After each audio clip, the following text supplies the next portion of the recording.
आपको मेरे बाल जो सारे अभी काले नजर आ रहे हैं, कुछ साल पहले ऐसा बिल्कुल भी नहीं था। बहुत सारे बाल सफेद थे। आज से 6 साल पहले मेरे बहुत सारे बाल सफेद थे।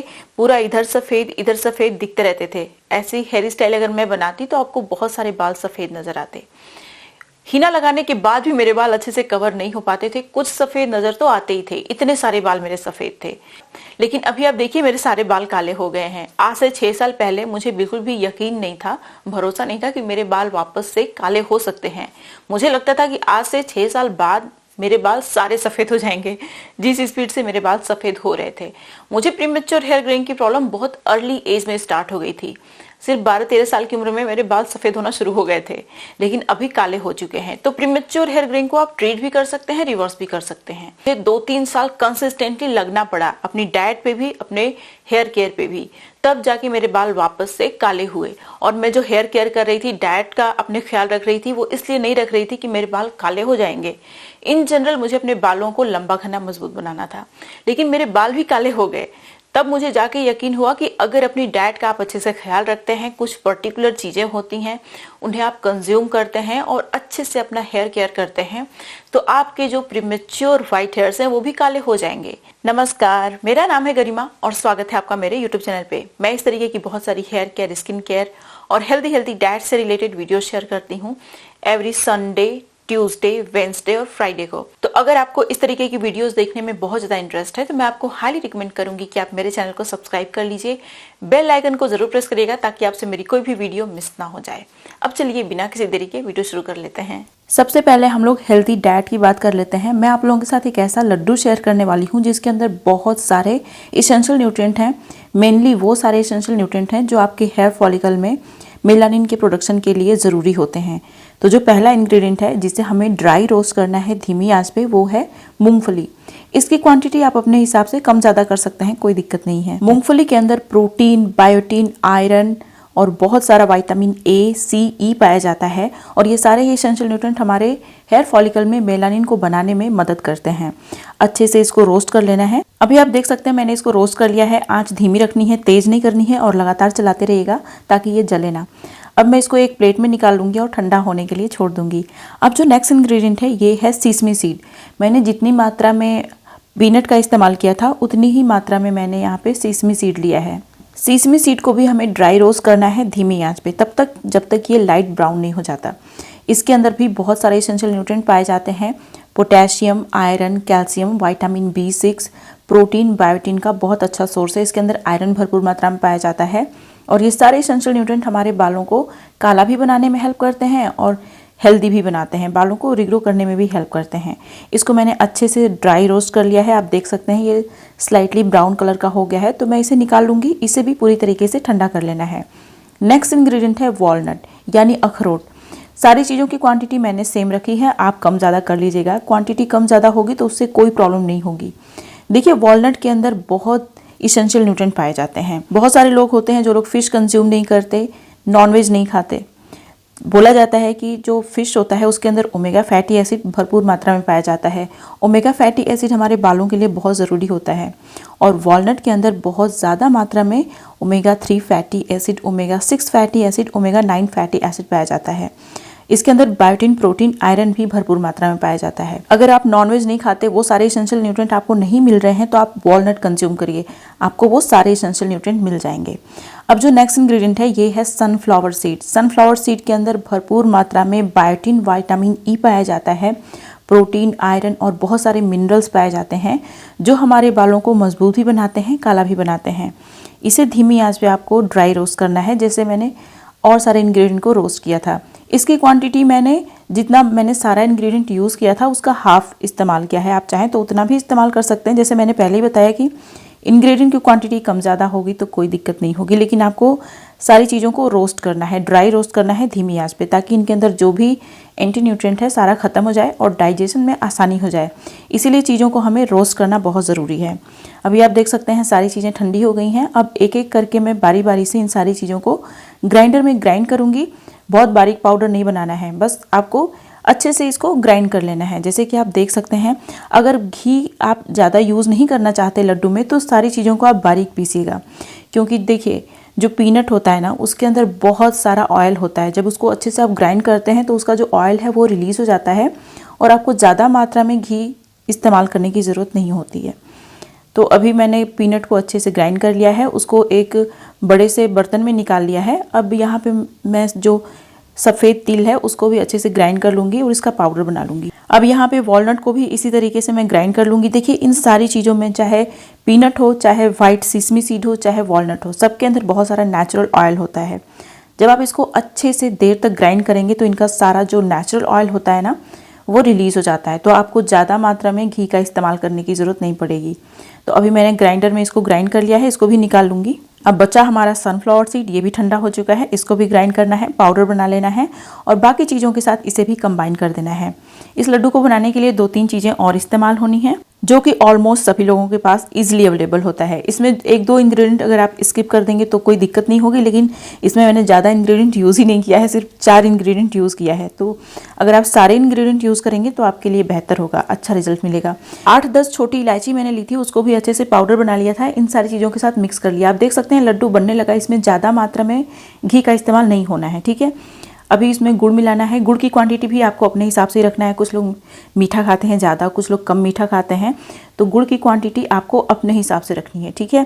अब जैसे होता है सब्जी में कितना नमक डालना है वो तो आप अपने हिसाब से ही करते हैं, तो यहाँ पे गुड़ का इस्तेमाल भी आपको अपने टेस्ट के हिसाब से ही करना है। अब यहाँ पे मैं 1-2 चम्मच के बराबर घी डालूंगी, ज़्यादा घी की ज़रूरत नहीं पड़ेगी। घी हमारे हेल्थ के लिए अच्छा होता है, इसके अंदर गुड फैट होता है और हमारी बॉडी को फैट की भी ज़रूरत होती है। फैट को पूरी तरीके से आप अपने डाइट से निकाल देंगे तो ऐसा नहीं है कि आप बहुत हेल्दी हो जाएंगे, फैट की भी ज़रूरत होती है हमारी बॉडी को। इसीलिए इसमें 2-3 चम्मच के बराबर घी आप ज़रूर डालिएगा। देसी घी होगा तो सबसे अच्छा होगा। इसका इस तरीके से लड्डू आप बना लीजिए। अभी आप देख सकते हैं मैंने इसका लड्डू बना लिया है। इसे स्टोर करके पूरे 1-1.5 महीने के लिए आप रख सकते हैं, ये ख़राब नहीं होगा। इसे फ्रिज में रखने की ज़रूरत नहीं है, 1-1.5 महीने ये बाहर रहेगा तो ख़राब नहीं होगा। अगर आपने बहुत ज़्यादा बना लिया है, आपको लग रहा है कि ये 2-3 महीना चलेगा, 3-4 महीना चलेगा, तो इसको फ्रिज में रख दीजिएगा। वैसे मैं इसको फ्रिज में नहीं रखती हूँ, इसको मैं बाहर ही रखती हूँ और डेली 1 लड्डू आपको कंज्यूम करना है। अब इस लड्डू को आपको एयर टाइट कंटेनर में स्टोर करके रखना है ताकि ये ड्राई ना हो। अगर आप ऐसे ही खुला रखेंगे तो ये ड्राई हो सकता है, खराब हो सकता है, इसलिए एयर टाइट कंटेनर में अच्छे से रखिएगा। अगर ग्लास का है, स्टील का है तो ज़्यादा अच्छा होगा। डेली 1 लड्डू आपको ब्रेकफास्ट में कंज्यूम करना है। अब बात कर लेते हैं हम लोग एक्सटर्नल एप्लीकेशन की। इसमें मैं आप लोगों के साथ ऐसा चीज़ शेयर करने वाली हूँ, ऐसा हेयर मास्क शेयर करूँगी जो आपके बालों को नेचुरली काला बनाने का काम करता है। इसके लिए आपको लेना है करी पत्ता। अगर आपके पास फ्रेश नहीं है तो इसका पाउडर या फिर इस तरीके से ड्राई करी लीफ का आप इस्तेमाल कर सकते हैं। इसके अंदर एक्टिव इंग्रेडिएंट्स होते हैं जो आपके बालों को नेचुरली काला बनाते हैं। इसके अंदर हेयर डार्कनिंग प्रॉपर्टी पाई जाती है। साथ ही साथ आपके बालों को ग्रो और रिग्रो करने में भी ये बहुत ही ज़्यादा हेल्प करता है। तो आपको यहाँ पे 6-7 करी पत्ता ले लेना है। जो नेक्स्ट इंग्रेडिएंट है ये है चाय पत्ती। चाय पत्ती भी हमारे बालों को काला बनाने में हेल्प करती है। टी के अंदर बहुत सारा टैनिन पाया जाता है जो कि हमारे बालों को नेचुरल तरीके से डार्क बनाने का काम करता है।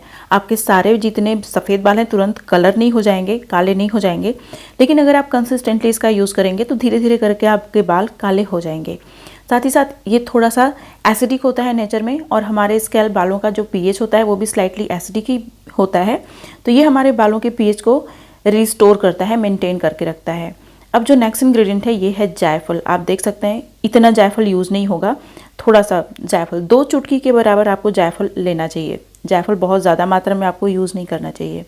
देखिए जायफल क्या करता है कि हमारे स्कैल्प में ब्लड सर्कुलेशन बूस्ट करता है, जिससे कि हमारे हेयर फॉलिकल्स को ब्लड के थ्रू न्यूट्रिएंट मिलते हैं, ऑक्सीजन मिलता है, जिससे कि हमारे हेयर फॉलिकल्स ग्रो करते हैं और हेयर फॉलिकल क्लॉग नहीं होता।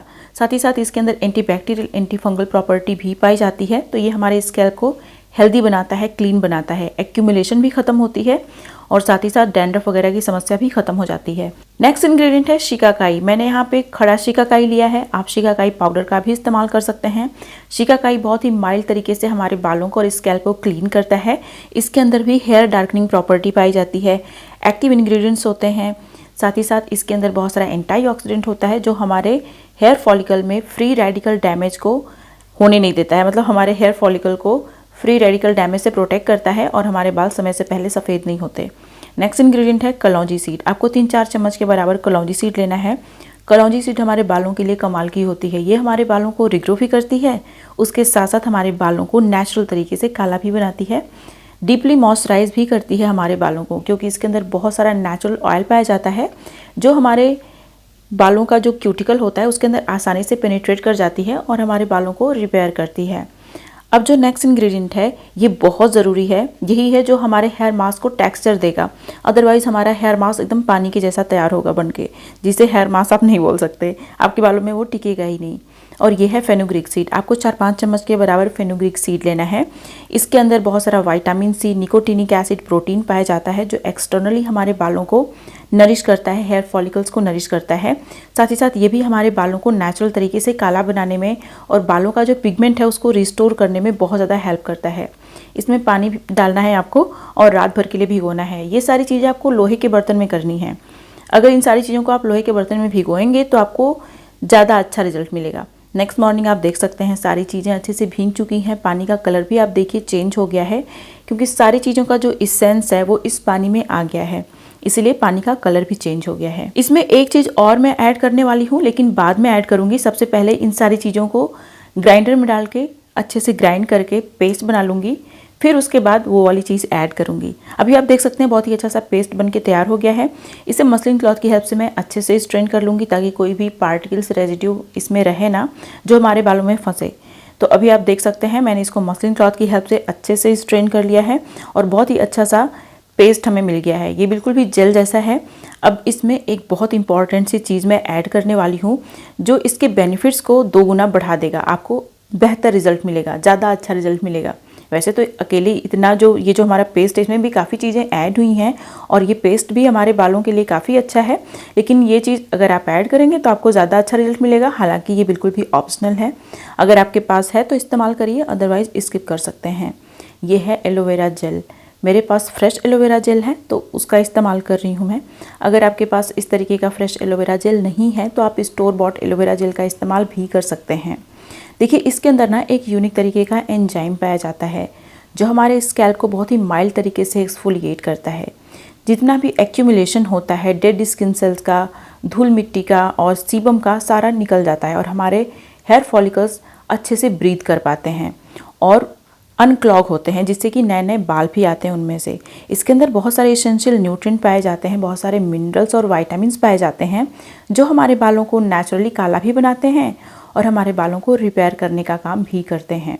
अब इसे अच्छे से पूरे स्कैल्प में और बालों की लेंथ में मैं लगा लूँगी और लगा के आपको 1-2 घंटे छोड़ना है, ज़्यादा लंबा छोड़ने की ज़रूरत नहीं है। फिर उसके बाद सिर्फ नॉर्मल वाटर से आपको हेयर वॉश कर लेना है। हेयर वॉश करने के बाद आपके बालों में क्या रिजल्ट मिलेगा वो भी मैं आप लोगों को दिखाऊंगी। तो इसे अच्छे से पूरे स्कैल्प में बालों की लेंथ में लगा लीजिए। हफ्ते में 2 बार इसे ज़रूर लगाइएगा और जो लड्डू मैंने बताया उसे आपको डेली ब्रेकफास्ट में कंज्यूम करना है। देखिए कभी भी सिर्फ एक्सटर्नल एप्लीकेशन पे आप फोकस करेंगे, डाइट भूल जाएंगे तो आपके बाल अच्छे नहीं हो सकते। इसीलिए आपको अपनी डाइट का भी खास ख्याल रखना है और जो हेयर मास्क मैंने बताया उसे हफ्ते में 2 बार ज़रूर लगाइए। फिर देखिए आपको बहुत अच्छा रिजल्ट मिलेगा, आपके बाल जल्दी से काले हो जाएंगे। जो बाल प्रीमेच्योर तरीके से सफेद हुए हैं वो काले हो जाएंगे। अच्छा, मैंने अपने YouTube चैनल पे ना एक बहुत ही अच्छा सा नेचुरल रेटिनॉल शेयर किया है। अगर आप यूज करते हैं तो आपकी स्किन यूथफुल भी होती है, साथ ही साथ अगर आपकी स्किन पे रिंकल्स हैं, फाइन लाइंस हैं प्रीमेच्योर, वो भी खत्म हो जाएंगे। उसके साथ साथ आपकी स्किन ग्लोइंग और हेल्दी होगी। ये दाग धब्बों को खत्म करने का भी काम करता है। अगर आपने इस वीडियो को मिस कर दिया है, यहाँ पे क्लिक करके अभी आप इस वीडियो को देख लीजिए। ये थी मेरी आज की वीडियो। अब मिलते हैं नेक्स्ट वीडियो में, तब तक के लिए नमस्कार।